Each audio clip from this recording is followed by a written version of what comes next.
बाद फ़ाऊज़ु बिल्लाहि मिनश्शैतानिर्रजीम बिस्मिल्लाहिर्रहमानिर्रहीम वरकऊ मअर्राकिईन सदक़ल्लाहुल अज़ीम। दुरूद पाक पढ़ें। अल्लाहुम्मा सल्लि अला सय्यिदिना मौलाना मुहम्मद व सल्लम।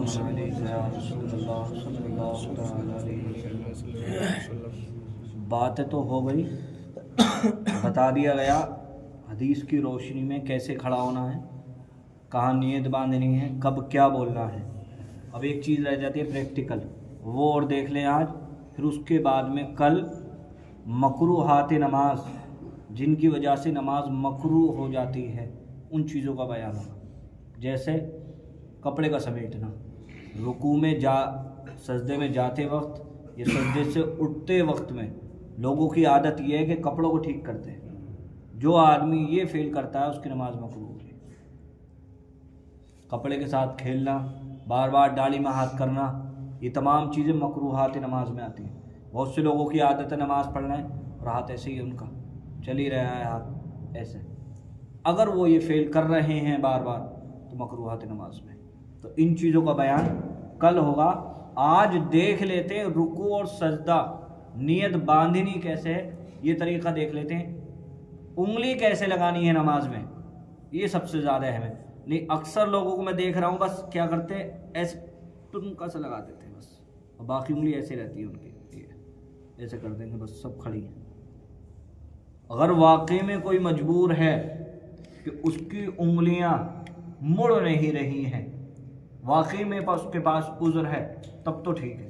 और अगर उसने सिर्फ अपनी उंगलियों को ऐसे रख लिया, मोड़ा नहीं, तो फिर उसकी नमाज नहीं होगी। ऐसे होना उंगलियों का ज़रूरी है, और लोग ऐसे ही रखे हुए हैं अभी भी। तो कोई एक ऐसा शख्स आ जाए जो मैं बता दूं और रुकू और सजदा करके दिखा दे, कब कैसी पीठ रखनी है वो मैं बता दूंगा। अगर मैं ही करके दिखाऊंगा तो फिर बता नहीं पाएगा कोई। आ जाओ सही के साथ, तुम ही आ जाओ।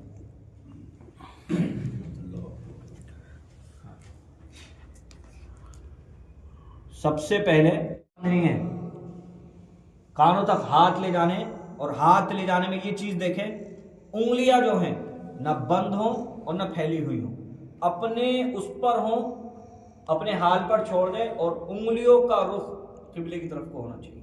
इस तरीके से इस चीज़ का ख्याल रखें। जब ये करेंगे उसके बाद में नियत बांधते हुए, अल्लाहु अकबर कहते हुए, अब नाफ के नीचे हाथ बांधने हैं। हाथ इस एतबार से बांधें, उल्टा वाला हाथ नीचे रहेगा, सीधा उसके ऊपर रहेगा, और ये अंगूठा और सबसे छोटी उंगली कलाई के चारों तरफ, और तीनों उंगली ये दूसरी वाली उस पर रहेंगी। ठीक है, ऐसे पकड़ो। हाँ जी, तीन उंगलियां इसके ऊपर, ये चीज हो गई। ये सुन्नत तरीका हो गया। और कल मैंने हदीस भी बता दी थी, कि नाफ के नीचे बांधने का हुक्म दिया सरकार ने। और गालिबन तिरमिजी की हदीस वो थी जो कल मैंने बताई थी कि नाफ के नीचे हाथों को बांधना। जो आजकल ट्रेंड में ये बात चल रही है यहाँ हाथों को बांधना, ये साबित नहीं है, ये तो औरतों के लिए हुक्म है। अब यहाँ नाफ के नीचे हाथ बांध लेंगे, तरतीब सुनते रहना। अब हमें कुछ नहीं पढ़ना है, सना से शुरू करेंगे। बहुत से लोग क्या करते हैं, अब जैसे नियत बांधने के बाद में पहले आउज़ु बिल्लाह बिस्मिल्लाह पढ़ते हैं, ये महल नहीं है आउज़ु बिल्लाह बिस्मिल्लाह। आप सना पढ़िए, सना पढ़कर अगर आप अपनी नमाज पढ़ रहे हैं तो आउज़ु बिल्लाह पढ़ें, बिस्मिल्लाह पढ़ें, अब सूरह फातिहा पढ़ेंगे। ठीक है। और अगर इमाम के पीछे हैं तो आपको सना पढ़कर खामोश हो जाना है। और जहरी नमाज है, जैसे इशा की नमाज है, हम पीछे से आए, नियत बांधे, तो हम खामोश खड़े हो जाएंगे। अब हमें हुक्म नहीं है कि हम सना, कोई कुछ पढ़ने का हुक्म नहीं है, आए नियत बांधी और खामोशी से कुरान की तिलावत सुनने लगे। क्यों? जब कुरान पढ़ा जाता है तो कुरान का सुनना ये वाजिब है। वइदा कुरियल कुरान फस्तमिउ लहु व अंसितु लअल्लकुम तुरहमून। अल्लाह पाक ने हुक्म दिया, जब कुरान की तिलावत की जाए तो तुम गौर से तवज्जो के साथ में उसे सुनो, व अंसितु लहु लअल्लकुम तुरहमून, ताकि तुम पर रहम किया जाए। ये अल्लाह पाक का हुक्म है। तो अब हमें अगर इमाम के पीछे हैं और क़िरात शुरू हो चुकी है तो कुछ नहीं पढ़ना है, नियत बांध के खड़े हो जाएंगे। और अगर तन्हा नमाज पढ़ना है औज़ु पढ़ेंगे, बिस्मिल्लाह पढ़ेंगे और फिर सूरह फातिहा पढ़ेंगे, फिर बिस्मिल्लाह पढ़ेंगे तब जब हम कोई सूरत मिलाएं, जैसे कुल या अय्युहल काफिरून पढ़नी है, कुल हुवल्लाहु शरीफ पढ़ना है, अलम तरा पढ़ना है, ली इलाफि कुरैश पढ़नी है, ये तमाम सूरतों को जब हम पढ़ेंगे तो बिस्मिल्लाह पढ़ेंगे, ये उसके ताबे हैं। और अगर सिर्फ और सिर्फ दरमियानी क़िराअत हम कर रहे हैं, जैसे उलाइका अला हुदम मिर रब्बिहिम व उलाइका हुमुल मुफ्लिहून, तो यहाँ बिस्मिल्लाह पढ़ने की भी ज़रूरत नहीं है, डायरेक्ट आप क़िराअत शुरू कर देंगे। अब जब आप एक बड़ी आयत या इतनी दो छोटी आयतें जो एक बड़ी के बराबर हो जाए या तीन छोटी आयतों के बराबर हो जाए, ये छोटी कोई सूरत आप पढ़ लेंगे। पढ़ने के बाद में मैं बता दूं, जैसे हम पढ़े कुल हुवल्लाहु अहद अल्लाहु समद लम यलिद वलम यूलद वलम यकुल लहू कुफुवन अहद अल्लाहु अकबर। अब रुकू करेंगे, जैसे मैंने बताया इस चीज को ध्यान में देना, वलम यकुल लहू कुफुवन अहद अल्लाहु अकबर। अब रुकू करेंगे, ऐसा नहीं है क़िराअत खत्म नहीं हुई अभी हम रुकू में चले गए, फिर नमाज में खराबी पैदा होती है। अब पीठ को हमें बिल्कुल सीधा रखना है, बिल्कुल, और नज़र हमारे टखनों पे होनी चाहिए, अंगूठों पे होनी चाहिए, पैरों पे, ये समझ लीजिए, और पीठ बिल्कुल सीधी हो। उलमा बयान फरमाते अगर पानी का गिलास रख दिया जाए तो वो गिरे नहीं, और पीठ बिल्कुल सीधी हो गई, घोंटों को मजबूती से थाम लेंगे इस तरीके से। वैसे तो अदना दर्जा रुकू का ये है, सिर्फ हाथ अगर घुटनों तक पहुंच गए, जो बुजुर्ग लोग हैं पहुंचने में दिक्कत होती है, उठने में दिक्कत होती है, उनके लिए यह हुक्म है कि अपने हाथों को घुटने तक पहुंचा दें, रुकू हो जाएगा। और हकीकत असल में रुकू जो है, जो तरीका वो ये है कि पीठ बिल्कुल सीधी हो जाए और हाथों से घुटनों को पकड़ लें। 3 मरतबा तस्बीह कहना है। अब तस्बीह कहते हुए, तकबीरात कहते हुए खड़े होना है। समी अल्लाहु लिमन हमीदा रब्बना वलकल हम्द। तन्हा नमाज पढ़ रहे हैं तो दोनों कहनी है, और जब आदमी दोनों कहेगा तो जो कोमा का हुक्म है वो अदा हो जाएगा। और अगर वो नहीं कहेगा तस्बीह तो सीधा खड़ा नहीं होने का है, ऐसे ही सजदे में जाएगा, तो फिर वाजिब को तर्क करेगा, और वाजिब को तर्क करने की वजह से नमाज दोहरानी पड़ेगी। ये बात हो चुकी है। और इमाम के पीछे पढ़ रहा है तो जब इमाम समी अल्लाहु लिमन हमीदा कह दे तो वो रब्बना लकल हम्द अब मुक्तदी कह ले, फिर सजदे में बैठेंगे। आसानी से बिल्कुल इत्मीनान के साथ में बैठेंगे। वो हदीस मैंने बताई थी सबसे पहले, इस एतबार से उंगलियां रहनी है सजदे में, सब देख लें। अब कितने लोग लगा रहे हैं वो खुद जानते हैं कि कितनी हमने लगा रखी है और कितनी नहीं, ऐसे ही रख रहे लोग बस। ये एक रकात हुई। अब एक रकात पढ़ने के बाद में सीधा खड़ा होना है। फिर अब पहले बिस्मिल्लाह पढ़नी है, अलहम्दु शरीफ पढ़नी है, वही तरतीब कि अगर सूरत पढ़ रहे हैं आप तो बिस्मिल्लाह पढ़ेंगे, और सूरत नहीं मिला रहे हैं, बीच में से पढ़ रहे हैं तो डायरेक्ट भी आप पढ़ सकते हैं। फिर रुकू करेंगे, सजदा करेंगे। अब अगर 4 रकात वाली नियत है तो अत्तहियात पढ़कर खड़े हो जाएंगे, और अत्तहियात आराम से पढ़ेंगे, आसानी से पढ़ेंगे, कहीं ऐसा ना हो जल्दबाजी करें और नमाज ही ना हो।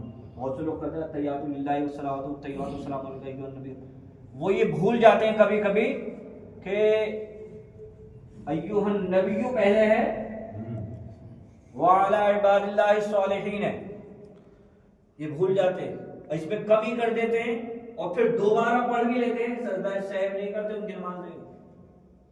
अगर खामी हो जाए अत्तहियात में तो आपको सजदाए सहव करना पड़ेगा, लेकिन लोग करते नहीं, इसलिए आसानी से पढ़ें। अत्तहियातु लिल्लाहि वस्सलावातु वत्तय्यिबात अस्सलामु अलैका अय्युहन नबिय्यु व रहमतुल्लाहि व बरकातुहू अस्सलामु अलैना व अला इबादिल्लाहि स्सॉलिहीन। अब उंगली उठाएंगे, अशहदु अल्ला इलाहा इल्लल्लाह व अशहदु अन्ना मुहम्मदन अब्दुहु व रसूलुहु। अब अत्तहियात पढ़ के फौरन खड़े हो जाएंगे, व रसूलु पढ़ा, अब खड़े हो जाएंगे। अब अगर फराइज पढ़ रहे हैं हम 4 तो सिर्फ अलहम्दु शरीफ पढ़ेंगे, रुकू सजदा ऐसे करेंगे। और अगर सुन्नतें पढ़ रहे हैं, नवाफिल हैं, وطر ہے تو ہمیں ان رکعتوں میں بھی سورت کا ملانا واجب ہے. اس اعتبار سے آپ کو نماز ادا کرنی. اب آتی ہے سلام کی باری. کئی چیزیں ہیں ویسے، لیکن یہ دو طریقے ہو گئے. یہ 2 رکعت جیسے پڑھنی ہے ایسے ہی پوری نماز پڑھی جائے گی. اب آتی ہے سلام کی بات. دیکھیے سلام کے اندر حضرت عبداللہ بن عباس، ہاں چوتھی رکعت میں جب ہم پڑھیں گے تو درود ابراہیمی پڑھنا ہے. اس کے بعد میں کوئی بھی دعائیں معصورہ میں سے جو دعائیں ہیں جو حدیثوں میں آئی ہیں کوئی سی بھی آپ پڑھ سکتے ہیں.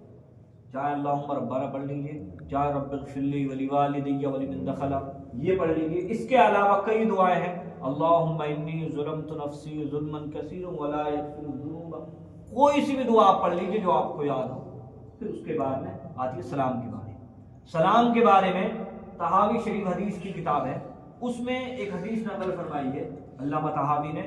انہوں نے بیان فرمایا جب عبداللہ بن عباس رضی اللہ تعالی عنہ جب سلام پھیرتے تھے ان کا یہ جبڑا پیچھے والے لوگوں کو دکھائی دیتا. جب آدمی سلام پھیرے اس اعتبار سے پھیرے السلام علیکم ورحمۃ اللہ اس طریقے سے. یہ جب پورا آدمی ایسے کر لے گا تو یہاں بھی رک ہو جائے گا اور پیچھے والے لوگوں کو محسوس ہو جائے گا. لیکن ایسے نہ کریں جیسے بہت سے لوگ کرتے ہیں سلام کرتے ہیں ایسے لوگ کرتے ہیں بالکل سیدھے ہو جاتے ہیں. یہ طریقہ غلط ہے. اٹھنا ایسے نہیں، آپ بیٹھے رہیے اور ایسے نہیں چہرہ آپ کو گھمانا ہے. وزن نہیں دینا، اپنے بدن کو پیچھے نہیں کرنا. چہرہ کندھا دکھ جائے گا، کندھا بھی دکھ جائے گا، آپ کے پیچھے بھی دکھ جائے گا. اس اعتبار سے ہمیں سلام کو پھیرنا ہے. ہاں دوسری چیز، کچھ لوگوں کو میں بھی دیکھتا ہوں سلام کی حالت میں وہ امام سے پہلے ہی سلام پھیر دیتے ہیں. دیکھیے سلام میں آسانی اس لیے کی جاتی ہے، تھوڑا سا ٹھہرا اس لیے جاتا ہے. کبھی کبھی کیا ہوتا ہے سجدہ سہو کی حاجت ہے، سجدہ سہو کرنا ہے. کچھ جو مسبوق لوگ ہیں بعد میں آئے ہیں کبھی کبھی وہ غفلت میں رہ جاتے ہیں، انہیں یہ محسوس نہیں ہوتا کہ یہ سلام نماز والا پھر رہا ہے، یہ سجدہ سہو کے لیے. اور جب آدمی آسانی سے سلام کو پھیرے گا تو انہیں بھی یہ بات معلوم ہو جائے گی ہاں یہ سلام نماز والا نہیں ہے، سجدہ سہو. اب بہت سے لوگ السلام علیکم السلام علیکم ایسے رک کے 1 سیکنڈ تو آپ رک جائیے آسانی سے. یہ طریقہ ہو گیا مکمل نماز کا. 2 رکعت کا طریقہ آ گیا تو سمجھو ساری رکعتوں کا طریقہ. یہ بھی پتہ چل گیا جہاں اتحیات میں اگر خامی ہو گئی، بیٹھ گئے 4 رکعت پڑھنی تھی 3 پڑھنی تھی 2 پہ غلطی سے بیٹھ گئے درود ابراہیمی چالو کر دی تو سجدہ سہو. یہی اہم چیزیں ہیں، مین چیزیں یہی ہیں. باقی تو کلام تو سب جانتے ہیں نماز میں کرنا ہی نہیں. کچھ ایسی باتیں تھیں جو لوگ نہیں جانتے، بار بار کھجانا ہو گیا، یہ چیزیں تھیں، یہ چیزیں معلوم ہو گئی. یا کچھ کھا کے آ گئے، زبان منہ میں ہی تھا پتہ نہیں تھا کھا لیا، وہ چیزیں مسئلے معلوم ہو گئے. کچھ ایسی چیزیں اب ہیں نماز میں جو مکروہات میں آتی ہیں، جیسے کسی انسان کو استنجے کی حاجت ہے، تیز لگ رہا ہے اور وہ یہ سمجھ رہا ہے اگر میں استنجا کروں گا وضو بناؤں گا تو جماعت نہیں ہوگی. اس کے لیے حکم یہ ہے کہ آسانی سے روک نہیں سکتا، مطلب بار بار ذہن اس طرف جانے لگے. حکم یہ ہے وہ جماعت ترک کر دے، استنجا کرے، وضو بنائے، پھر سے نماز پڑھے.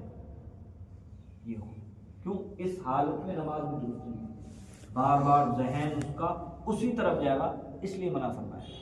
ایسے ریح کا غلبہ ہو، آدمی یہ کہے گا ابھی ریح خارج ہو جائے گی وضو بنانا پڑے گا، وہ ایسا ہوتا نماز پڑھو پھر اس کے بعد نہیں، وہ کبھی نہ کبھی نکل ضرور جائے گی، اب پھر وضو ٹوٹ جائے گا، پھر بیچ نماز میں جانا پڑے گا.